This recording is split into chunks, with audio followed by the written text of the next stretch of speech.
subscribe to my channel.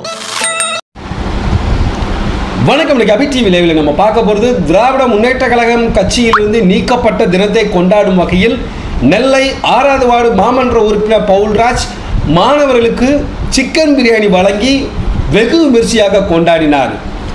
இந்த வினோதமான கொண்டாட்டம் குறித்து நீங்கள் உங்களுடைய கருத்துக்களை மறக்காம கமெண்ட் பாக்ஸில் பதிவு செய்யுங்க. வாங்க போய் வீடியோக்குள்ளே போகலாம்.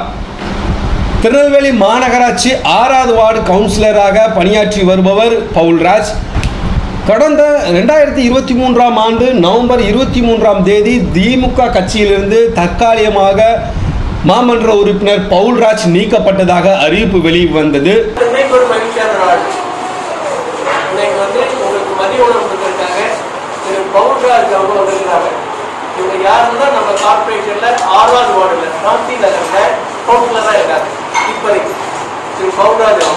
ரொம்ப நல்ல மனிதர்.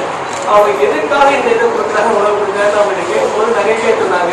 அவங்க அரசியல் நுழைஞ்ச நாளை தான், அரசியல் வாழ்க்கையில பொது வாழ்க்கையில நுழைந்த நாளை தான்.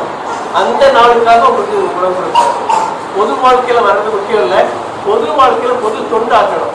நான் இவரை பற்றி ரொம்ப அறியல, நான் கேள்விப்பட்டிருக்கேன். ஒரு நல்ல ஒரு தொண்டாளர், அருமையா தொண்டாற்றிருக்காங்க. அந்த மக்கள் மக்களுக்கு நல்ல ஒரு செல்வாக்கு உண்டு, நல்ல பேர் உண்டு. ஆனா இந்த நாள் நினைக்கிறது எனக்கு ரொம்ப ஆச்சரியமா இருக்கு. ரொம்ப பாராட்டுறேங்க. இந்த மாதிரி யாரும் வந்ததில்லை. அன்று முதல் இன்று வரை தொடர்ந்து மக்களுக்காக பணிகளை மேற்கொண்டு வருகிறார். இந்த நிலையில் திராவிட முன்னேற்ற கழகம் தன்னை நீக்கியதை கொண்டாடும் வகையில் பாளையங்கோட்டை மத்திய சிறையில் எதிரே அமைந்துள்ள பிளாரன்ஸ் காதுகல்லாதோர் பள்ளி மாணவர்களுக்கு மதிய உணவாக சிக்கன் பிரியாணி வழங்கி கொண்டாடியுள்ளார்.